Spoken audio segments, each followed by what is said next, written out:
السلام علیکم اسٹوڈنٹس، آج ہم second year biology chapter inheritance میں ایک انٹرسٹنگ ٹاپک پڑھیں گے، ڈیٹیکشن آف جین لنکیج۔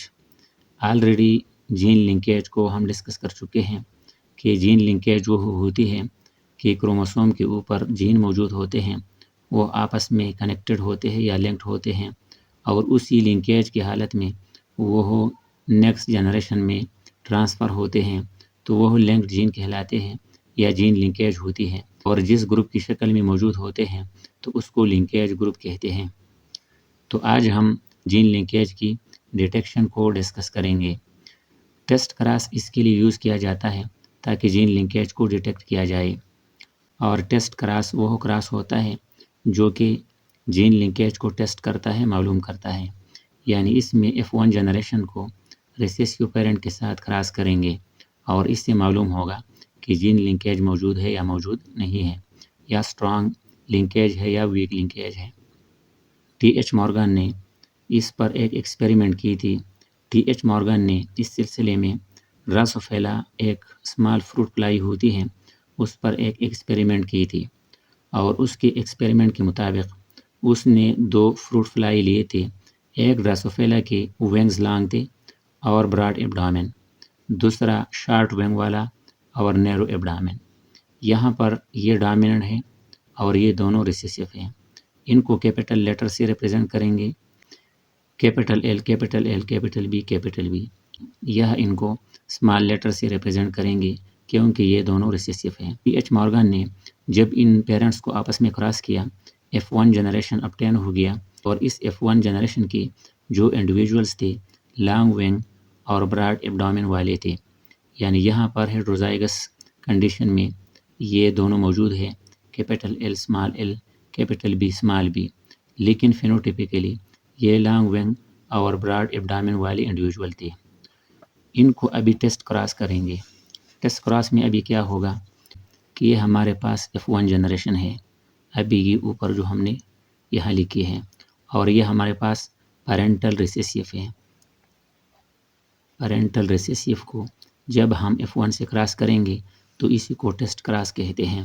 تو اس نے جب یہ کراس کی، as a result F2 generation obtain ہو گئی، اور F2 جنریشن میں جس طرح آلریڈی ہم Mendel law of independent assortment پڑھ چکے ہیں کہ جس میں 9:3:1 ریشو آتا ہے، 9:3:3:1، تو یہ 16 انڈیویجول ہوتے ہیں اور اسی ریشو میں موجود ہوتے ہیں، لیکن یہاں پر لانگ ونگ براڈ ایبڈامن والے جو انڈیویجول آئیں گے وہ 12 آئیں گے تقریباً، اور یہ ویسٹیجل ونگ اور نیرو ایبڈامن والے جو انڈیویجول آئیں گے وہ 4 آئیں گے، یعنی ہر 4 میں 3 اس طرف والے ہوں گے اور 1 اس طرف والا ہوگا، تو یہ ٹوٹل 12:4 آئیں گے یا 3:1 آئے گا۔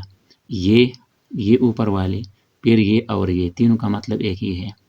تو اس سے ریپرزینٹ ہو گیا کہ جو لنکیج ہے یہاں پر یہ پارشل یا انکمپلیٹ لنکیج موجود ہوتا ہے۔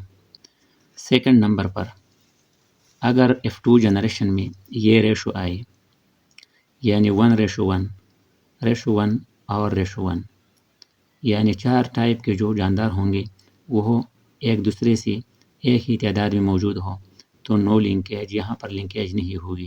یہ 1 والا میں آپ کو یہاں ایکسپلین کروں گا، یعنی لانگ ونگ اور براڈ ایبڈومن ایک یہ ہو گیا، دوسرا شارٹ ونگ نیرو ایبڈامن، یہ 2 ہو گئی، پھر لانگ ونگ اور نیرو ایبڈامن 3 ہو گئی، اور پھر شارٹ ونگ اور براڈ ایبڈامن تو 4 ہو گئی۔ تو یہ 4 اس ترتیب سے آئیں گے کہ ہر ایک دوسرے کے برابر ہوگا، اور اس کو ہم یہ ریپرزینٹ کریں گے کہ یہاں پر کوئی لنکیج موجود نہیں ہے، بلکہ پارشل لنکیج بھی یہاں پر موجود نہیں ہے۔ تیسری بار ہم یہ کہہ سکتے ہیں کہ اگر پیرنٹل کمبینیشن اس ٹائپ کی فینوٹیپیکلی آ جائے کہ F2 جنریشن میں جو انڈیویجول آئیں گے وہ پیرنٹل ٹائپ کے ہوں، یعنی پیرنٹل فینوٹائپ موجود ہو، تو اس کو ہم کمپلیٹ لنکیج یا ٹائٹ لنکیج کہیں گے۔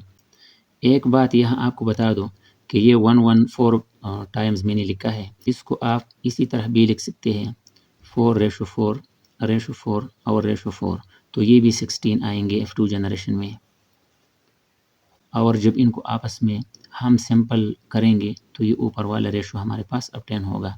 ابھی اس کے ساتھ ریلیٹڈ جو ٹاپک ہے وہ کراسنگ اوور ہے۔ کراسنگ اوور جس طرح ہم نے میاسز میں پڑھا تھا، M1 میں، میاسز 1 میں جب 2 کروموسوم ہوتے ہیں اور دونوں کروموسوم ہومولاگس ہوں تو یہ دونوں کروموسوم آپس میں ایکسچینج آف سیگمنٹ کریں گے، یعنی یہ سیگمنٹ اگر یہاں آ جائے تو اتنی سائز کی سیگمنٹ یہاں سے ہو کے یہاں آئے گی، اور اس کو ایکسچینج آف سیگمنٹ کہتے ہیں یا کراسنگ اوور کہتے ہیں۔ اور اس کے بعد یہ کروموسوم آپس میں ایک دوسرے سے سپریٹ ہو جائیں گے، یہ کروموسوم ایک پول پر چلا جائے گا اور یہ کروموسوم دوسرے پول پر چلا جائے گا۔ تو اسی طرح سے یہ ایکسچینج جب ہوتی ہے تو اس میں یہ لنکیج ٹوٹتی ہے۔ اگر 2 کروموسوم یہاں ایک دوسرے کے بالکل قریب ہو، یہاں پر بھی قریب ہو، تو پھر جب اس سیگمنٹ کو کاٹ کے یہاں لگائے اور اس والے کو کاٹ کے یہاں لگا لے تو کروموسوم کے جو لنکیج ہوتی ہے اس کو بریک کرنے کے چانسز کم سے کم ہوتے ہیں۔ اگر فاصلہ زیادہ ہو تو پھر ان کو ایک دوسرے سے الگ کرنا آسان ہوتا ہے۔ تو یہ تھا آج کا ہمارا topic, detection of gene linkage. Okay, thank you.